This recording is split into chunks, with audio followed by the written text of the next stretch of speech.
Hadith number 1. Narrated Umar bin al-Khattab. I heard Allah's Apostle saying, "The reward of deeds depends upon the intentions, and every person will get the reward according to what he has intended. So whoever immigrated for worldly benefits or for a woman to marry, his immigration was for what he immigrated for."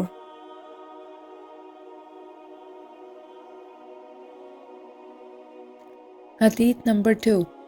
Narrated Aisha, the mother of the faithful believers. Al-Harith bin Hisham asked Allah's Apostle, "O Allah's Apostle, how is the divine inspiration revealed to you?" Allah's Apostle replied, "Sometimes it is revealed like the ringing of a bell.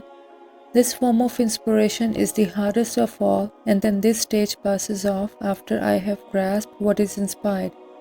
Sometimes the angel comes in the form of a man and talks to me, and I grasp whatever he says." Aisha added, "Verily I saw the Prophet being inspired divinely on a very cold day and noticed the sweat dropping from his forehead as the inspiration was over." Hadith number 3. Narrated Aisha, the mother of the faithful believers. The commencement of the divine inspiration to Allah's Apostle was in the form of good dreams, which came true like bright daylight, and then the love of seclusion was bestowed upon him. He used to go in seclusion in the cave of Hira, where he used to worship Allah alone, continuously for many days before his desire to see his family.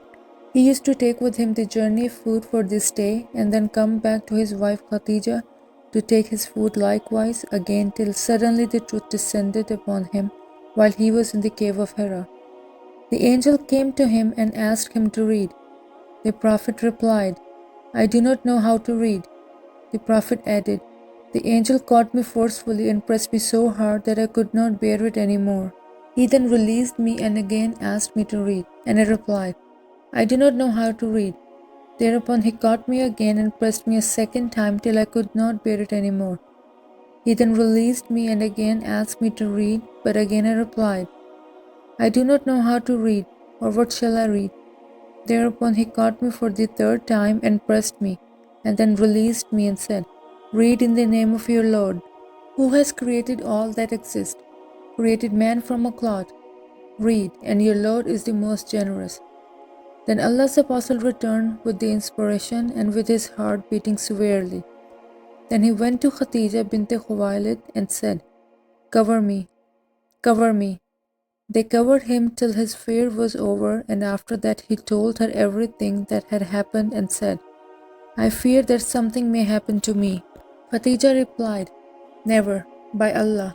Allah will never disgrace you.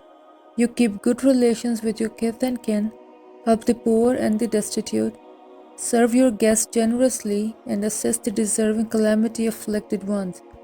Khadija then accompanied him to her cousin Warqa bin Nawfal bin Asad bin Abdul Azza, who during the pre-Islamic period became a Christian and used to write the writing with Hebrew letters. He would write from the Gospel in Hebrew, as much as Allah wished him to write. He was an old man and has lost his eyesight.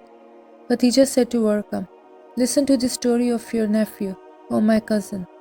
Warqa asked, 'O my nephew, what have you seen?'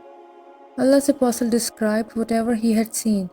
Warqa said, 'This is the same one who keeps the secrets, Angel Gabriel, whom Allah had sent to Moses.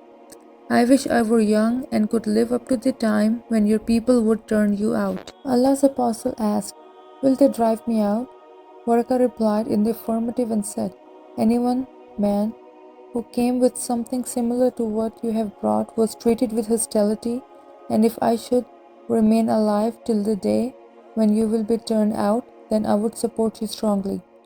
But after a few days Warqa died, and the divine inspiration was also paused for a while.